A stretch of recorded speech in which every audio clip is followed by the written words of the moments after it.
When we move into the new building, on the first floor, we will be able to receive all of our customers who have a need. So instead of us being separated or on different floors in different buildings now, all of our customer-facing service groups will be on the first floor. So we will be able to receive you and help you right there on the first floor. No more wandering around a building or going to different places, which is really exciting because I think that's the first time that this city will have done that. Hey, Raleigh. Curious about how things really work in your capital city? We've got answers straight from the experts that make it happen. Welcome to Your City Answered.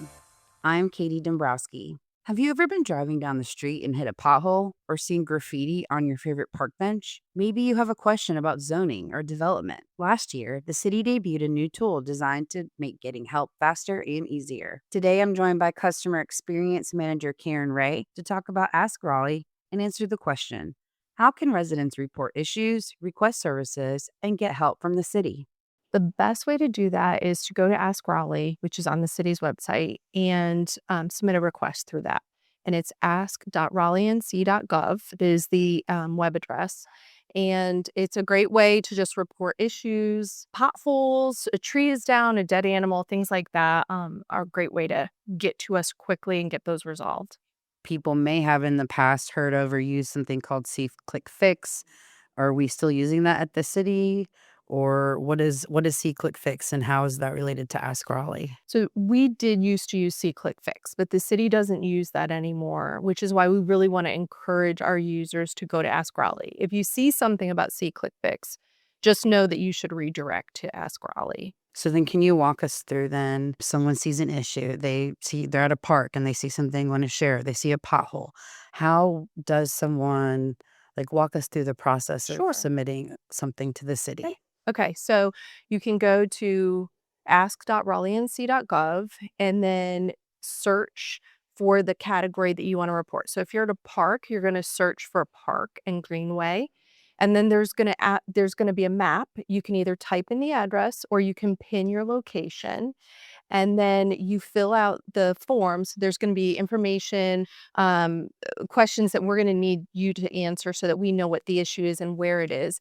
You don't have to provide your contact information unless it's required. There are certain situations where we do require that information.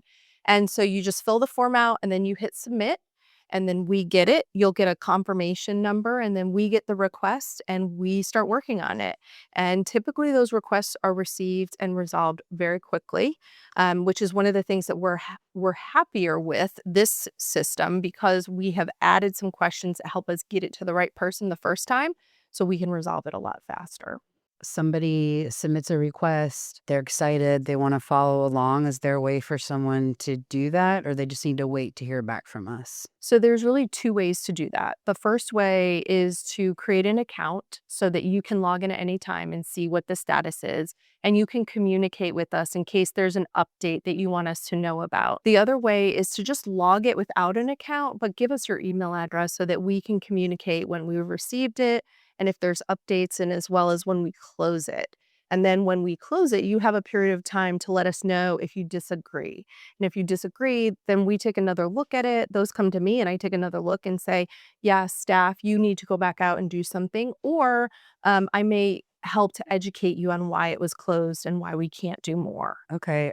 So that sounds like from previous submittal processes when it comes to problems, we've really improved the overall customer experience when it comes to the tracking and getting back to people on what the issue is. Absolutely. And that's been one of the biggest things that we wanted to focus on. We've even put on each of the request types what our service level is so that you can anticipate a response within that period of time. One of the new features that I know I've heard about in Ask Raleigh is that you can alert users to when there's an issue they're submitting that maybe is outside of the city. Yes. Can you talk about submittals that you get, requests that you get for things that maybe aren't in the city limits or are not a city problem? I'm sure you hear about things that maybe we can't handle at the city. Yeah, that's actually really a great question because we have a lot of people that live in the city or work here and they don't understand that the state, the county, and the city all have parts in managing what happens within the city and outside of the city. And so if you go to log something and it tells you that that's outside of our service area, that means that either the state is responsible or it could be that Duke Energy is responsible. Like if it's a Mm. streetlight thing, just because it's a street light in Raleigh does not mean that we manage that or maintain it. And so we try really hard to alert you that, hey, this is outside of our service area. That just means somebody else is responsible for it. How does Ask Raleigh support a more unified response across all of our departments? Yeah. That's one of the things that used to frustrate me previously, and one of the things that I really wanted to focus on was if I get something and it's not mine to resolve, how do I get it to the right group? So we built in a couple of different ways to do that. And one is if it comes to me and it doesn't belong to my department and I know who should get it, I can reassign it to that department. But if I get it and I say, no, this just isn't me, I don't know what to do with that, that can be assigned back to our core customer experience group, which is actually me and one other person. And we will review it and then we assess it and address it with the appropriate department. And sometimes that means we actually work it outside of the system, but we will make sure that the system is updated so that you know what the status is. Okay. So then, and also talking about the enhancements, is it true that the tool will also help with removing duplicate reports so that if everyone on one street sees the same issue, Yes. how does that Yes. work? So I'm sure that can be a pain It sometimes. it is, it is, especially because from a financial perspective, every time we roll a truck, we send staff to a location, we are spending money, right? So we wanna try to get the issue resolved as quickly as possible, with as few trips as possible. So when you go to log something, if your neighbor already did it, you're gonna get a notice that says, "This has already been logged, would you like to be added to the watch list?" And all you have to do is say yes and add your email address, and then you will be notified when it gets resolved. And that way, then we know, hey, there's multiple people that are watching this, but we only send one vehicle instead of sending 5 vehicles because 5 neighbors reported it. That Mhm. saves us money and it gets the issue resolved in time. Now that we figured out how to separate multiple requests Okay. from people, what are some of the most common types of requests or things that people can use Ask Crawley for? I don't expect you to repeat the whole catalog, but No. what are the most common things that you're seeing submitted? So the biggest things that we see are street signs. That's a big one. A stop sign falls over or your street name is no longer there. The other thing is signals. So lights, when a street light is out or you're at a four-way stop and the signal is completely dead or it's flashing, people like to report those. And that's really helpful because even though we have monitoring software, sometimes we may not receive that as quickly as our, you know, Mhm. residents do. So those are the big ones. Sidewalks are another one. If you notice that your sidewalk is buckling, it's damaged, it's a trip hazard, we'd love for you to tell us that. And we do get a lot of those requests. And then I think the next one is public nuisances. Everybody Mhm. loves a good public So, what nuisance. is a public A nuisance? public nuisance is things like a vacant lot where the grass is really tall, or there's a lot of trash that's been dumped.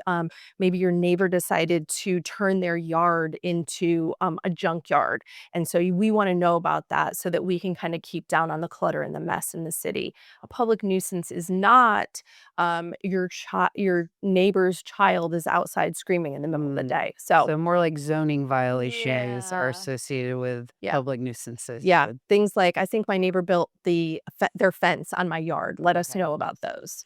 We are actually here in our Planning and Development Customer Service Center today. You can hear some of the in person activity happening, which brings me to my next question, which is Ask Raleigh is part of a larger customer experience strategy. And we are looking to move into a new city hall next year in 2027. So, what does that strategy look like for Ask Raleigh, and how will that grow as we move into our new city hall? Yeah, that is the most exciting part. So when we move into the new building, on the first floor, we will be able to receive all of our customers who have a need. So instead of us being separated or on different floors in different buildings now, all of our customer facing service groups will be on the first floor. So we will be able to receive you and help you right there on the first floor. No more wandering around a building or going to different places, which is really exciting because I think that's the first time that this city will have done that.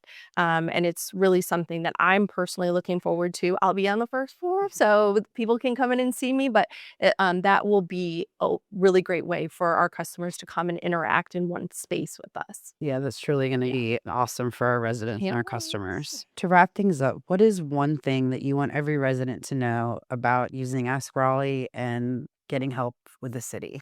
Yeah, you're not a burden. So we're here to take care of your needs. When you submit something to us, we're not always going to be able to resolve it. We can't do everything, and we can't make your neighbors move, that kind of thing.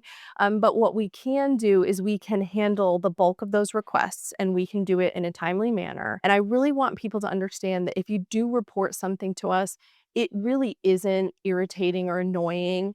It is helping us. You're our eyes out there because we can't be everywhere at once. So don't be afraid to reach out. Don't be afraid to report something. And don't be afraid to ask additional questions if you don't understand why something was done some way or why it wasn't handled. And, if you have questions, you're not sure, you can always submit a request not found in Ask Raleigh, and I'll get that and I'll take a look. And either myself or my coworker Jessica will respond to you and tell you whether we can or can't help you. All right. Sounds like don't be afraid to ask Raleigh. Absolutely. Got a question you'd like us to dig into? We'd love to hear it. Visit raleighNC.gov and search podcast to submit your questions. Plus, catch every episode. Thanks for listening to Your City Answered, where your questions lead the conversation. Brought to you by the City of Raleigh.